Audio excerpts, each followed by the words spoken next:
Nagbabala si Senador Ronald Bato de la Rosa sa mga pulis na hindi pinapansin ang mga nagpapablatter sa kanila lalo na kung seryoso at may pagbabanta sa buhay at sumbong sa pulisa. Sa panayam sa Senado matapos ang pagdinig kahapon ukol sa karumal-dumal na pamaslang kay Governor Roel Digamo at serye ng patayan sa Negros Oriental, nagbabala si Senador De La Rosa sa mga miyembro ng Philippine National Police o PNP na maaari sila matanggal sa serbisyo kapag inisdab ang isang seryosong blatter, lalo na kapag may nangyaring masama o kalaunan ay napatay ang nagpapablatter. Aniya malinaw na neglect of duty ang kasong kaharapin ng pulis na mapapatunayan na sangkot dito at siguradong sibak sa serbisyo. Dismiss. Hindi siya ma-dismiss from the service. Serious neglect of duty.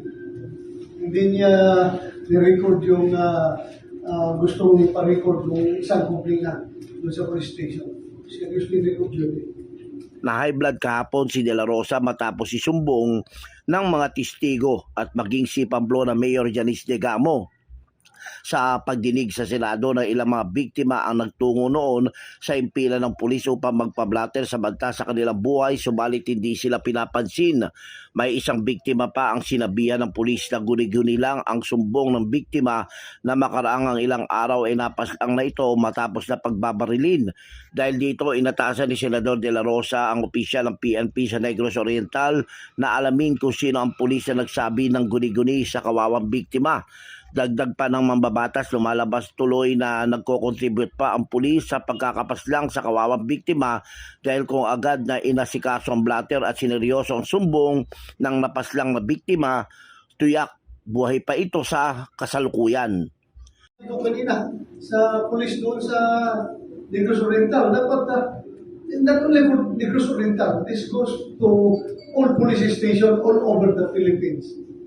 Kapag mayroong lalapit sa inyo dyan na magpapablatter, wala kayong ibang gawin kung i-entertainin ninyo. Entertainin nyo. Alam naman nyo kung ito'y naglulok, kalukuhan lamang, o ito'y kasinungalingan. Pulis mo kayo. Malaman ninyo yan. Kung kalukuhan, pwede nyo i-ignore. Pero the mere fact na lumapit sa inyo, entertainin nyo yan. For all you know, magiging liksa ng buhay nila yan, yung pag-disregard ninyo sa kanilang blatter. Ako, si Jojo Sikat, walang inaatas ang balita.